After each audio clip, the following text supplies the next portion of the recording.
Welcome to this, your daily 180 Bible study. Thank you so much for joining us today for this study on the essentiality of obedience. We're doing a follow-up study to James chapter 2. In James chapter 2, keep in mind verse number 26, the third time he says, faith without works is dead. Now, isn't that interesting? There's something that we must do. No, we can't earn our salvation. We can't contribute one penny toward the payment of our salvation, but we must trust and obey. We must do those things that God calls upon us to do.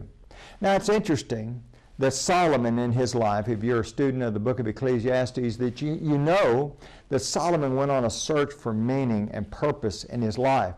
And he tried everything. And when he gets to the end, in Ecclesiastes 12 and verse 13, we hear this. Let's hear the conclusion of the whole matter.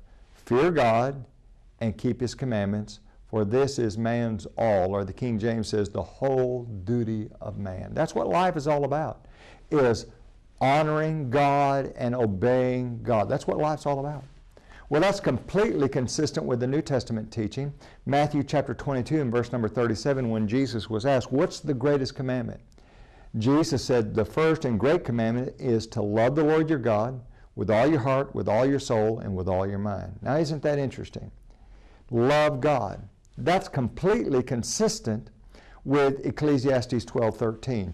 You want a little more evidence for that? John 14, verse 15. Jesus says, if you love me, keep my commandments. Now, did you catch that? If you love me, keep my commandments.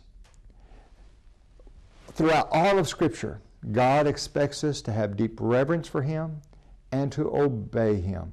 Now, I want us to think about the implication. If you can be in a saved relationship with God without being obedient, that means that you could be in a saved relationship with God without loving Jesus. Can you think of anything more ludicrous than that? To love Jesus is to obey Jesus.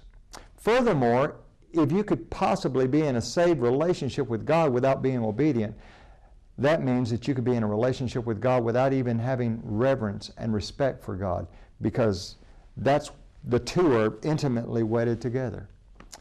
Let's be a people who fear God, reverence God, and obey God. Join us again tomorrow for your Daily 180.